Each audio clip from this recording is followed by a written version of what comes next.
NLP는 인문학인가? 그죠? 인문학이란 뭘까? 인문학이란 뭘까? 그 전에 인문학 왜 해야 할까? 아니 왜 뭔가를 공부해야 할까? 우리가 뭔가를 시도하던 뭔가의 경우들, 뭔가의 트렌드, 하나의 사종 이런 게 있거든요. 외국을 나가면 있던 게 옛날로 치면 뭐 르네상스, 인본주의, 종교, 바로크 양식 뭐 이런 얘기 있잖아요. 그럼 우리 뭐가 있을까? 우리가 뭔가가 있던 시절을 좀 제 기억 속에 제 경험했던 걸로 돌아보면은 있던 게 종교밖에 없었어요. 80년대, 90년대까지도 종교예요. 종교라고 하면은 기독교죠. 물론 불교 하시는 분들은 불교라고 얘기해요. 그것만 있었어요. 그 밖에 어떤 가르침, 인간 삶에서의 어떤 방향 얘기된 적이 없어요. 세상에. 이게 르네상스 이전 상태예요. 서양으로 치면. 종교가 제 사회의 중심 가치이며 중심 교육인 그런 시기요. 르네상스는 언제냐? 1500년대? 1600년대? 그 이전은 그럼 뭐냐? 서양의 그 상황을 구분해보면요, 종교예요. 신. 유일하게 신. 이걸 깨는 게 이제 경험주의, 자꾸만 인간에게 뭔가의 축적된 지식들이 쌓여가면서 스스로가 뭐냐, 세상은 뭐냐, 내 눈에 보이는 건 뭐냐, 우리말로 치면 경물치지, 눈에 보이는 것, 들리는 것, 우리가 측정할 수 있는 것, 과학이죠, 소위. 과학이 점점 발달해 가면서, 인간 문명이 발달해 가면서 보이는 것들이 늘어나기 시작해요. 그래서 세상은 꼭 신의 것만은 아닐 수 있다. 굉장히 조심스럽게 얘기가 나오고요. 갈릴레오 갈릴레이, 이후 레오나르도 다빈치, 이제 르네상스가 꽃 피우죠. 신의 세계는 정신의 것들은 다 신에게. 나머지 물건으로 존재하는 것들은 모두 인간이 바라볼 수 있는 것, 과학이다. 과학이란 측정 가능한 것, 눈으로 보는 것, 살펴보는 것, 이것들이다 하면서 인간의 재발견이 일어나죠. 인간이 중심일 수 있다라는 얘기가 등장하게 돼요. 근데 그건 뭐 자 서양 거라고 치면 우린 뭐냐 그러면 우린 암흑기예요. 그냥 그렇게 지내왔어요. 지금 얘기 드린 거는 요즘 근래 상황에 대한 이야기고요. 현재는 뭔가의 사조가 있고요, 운동들이 있어요. 암흑기라고 부른 시기를 치면 저 때예요.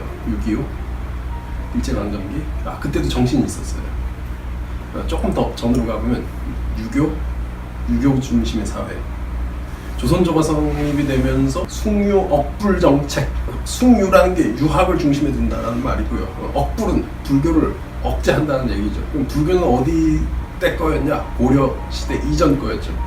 그러니까 통치 논리며 국가적 사상 체계였어요.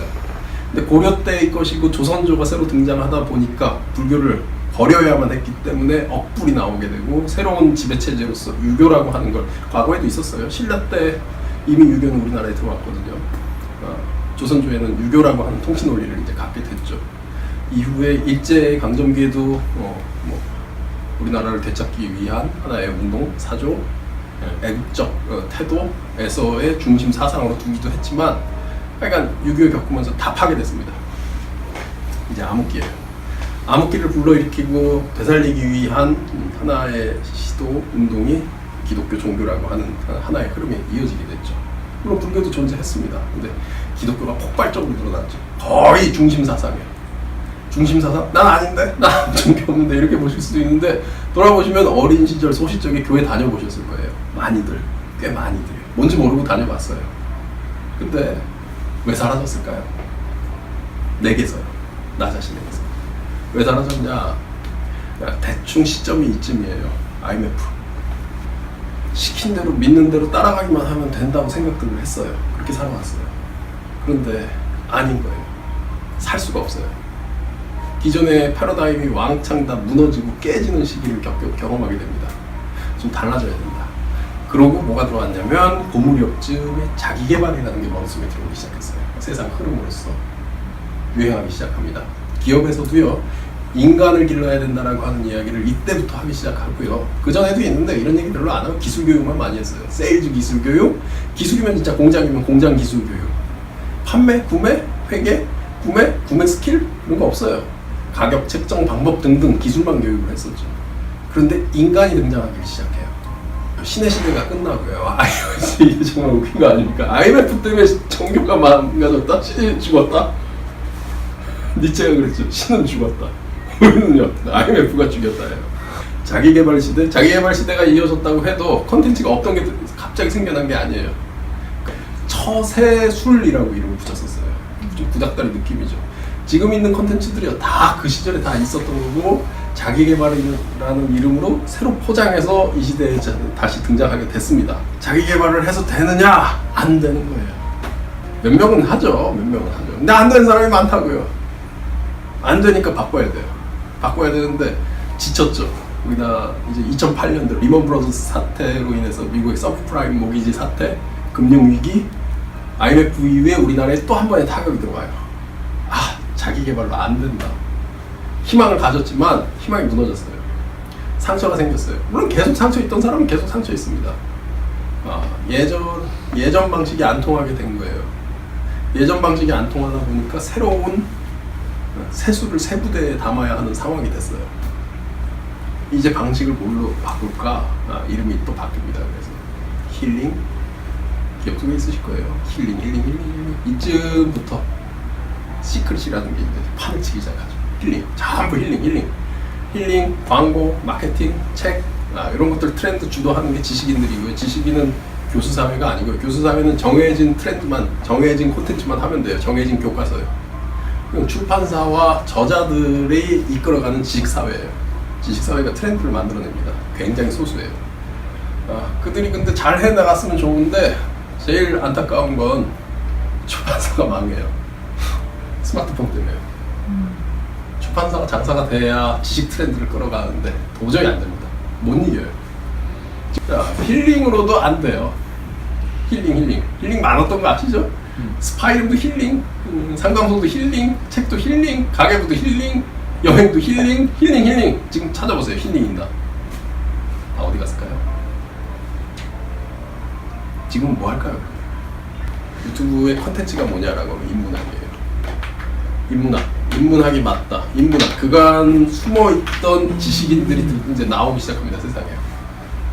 인문학은 누구를 위한 걸까요? 제가 보기엔 지식인을 위한 것 같아요. 그러면 인문학 하면 뭐 떠오르세요? 어떤 컨텐츠예요? 책 이름? 주제? 저자? 누가 있으세요 혹시? 그걸 배웠던 게 있는데 내 삶에 얼마나 써먹을 수 있을까요? 지금 나이에 다시 읽는다고 쳐보세요. 중요기들 모두 하나 정했다고 쳐요. 다시 읽는다고 쳐보세요. 내 삶에 어떻게 연결시킬까요? 그 얘기를 그 책 안에서 배울 수 있을까요? 뭔 교수나 뭔 박사 몇 년 동안 수십 년 동안 연구했다고 쳐요. 여러분 앞에 서가지고 인문학을 설명을 합니다. 공자는 몇 년도에 태어났고요. 기원전 500년쯤 태어났고요. 어떻게 살다가 어떻게 가는데 대충 80살 정도 살았어요. 서자예요. 곡부에서 태어났고요. 머리통이 짱구고 키는 190 정도 되고요. 이거 안다고 해서 여러분 삶에 뭐가 바뀔까요? 그 사람 모양에 대한 얘기가 아니라 사상에 대해서 얘기할 수 있죠. 저는 느끼는 게요. 인문학의 실패가 또 올 것이다.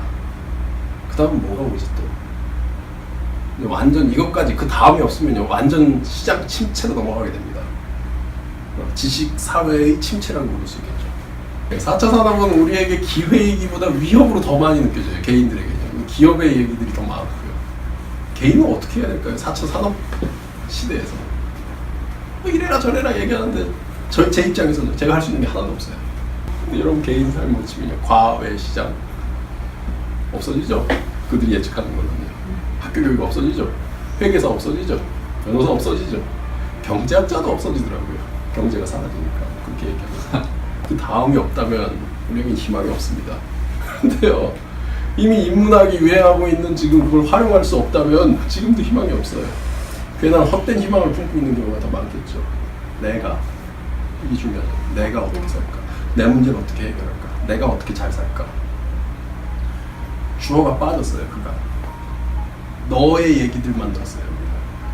나가 없어요. 그럼 인문학은 뭐냐? 인문학의 현재 역할은요. 그들이 그렇게 살았다예요. 공자가 그렇게 말씀하셨다. 맹자가 그렇게 말씀하셨다. 너가 한 얘기들이에요. 그걸 나에게 적용하는 건요. 내일이에요. 내일인데 내일을 어떻게 해야 되는지는 어디도 얘기를 안 해요. 혼자 느끼고 깨닫고 배운 바를 스스로 적용하다 이렇게 얘기를 하죠. 제가 보기엔 너무 무책임해요. 인문학이 힘을 발휘하지 못합니다. 인문학이 도대체 뭔데?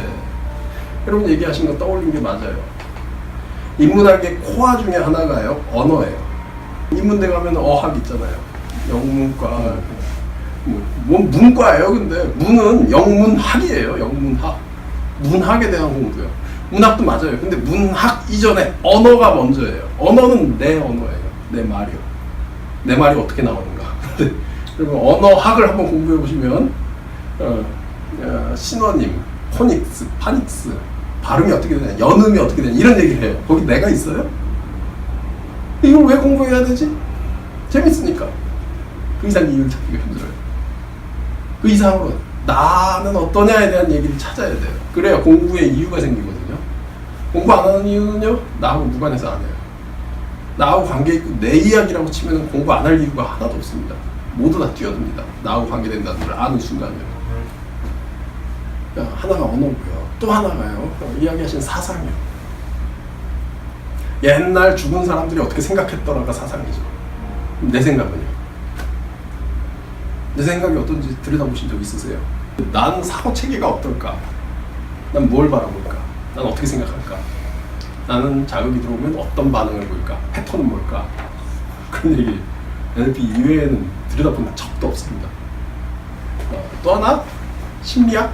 요게 이제 경계가 나눠집니다. 덩치가 커지다 보니까 뚝 잘라서 사회과학으로 내몰아요. 심리학이 사회과학이기도 하고 인문과학이기도 하고 그래요. 법학? 예술? 예술은 또 예술로 떼놓기도 하고 인문에 넣기도 합니다. 법학? 사회과학과 경제학은 인간 사회라고 하는 초점에 맞춰가지고 인간 개인에서는 좀 분리해야 됩니다. 그럼 뭐가 나올까? 인문학은요, 나에 대한 공부예요. 제가 보기엔 그래요.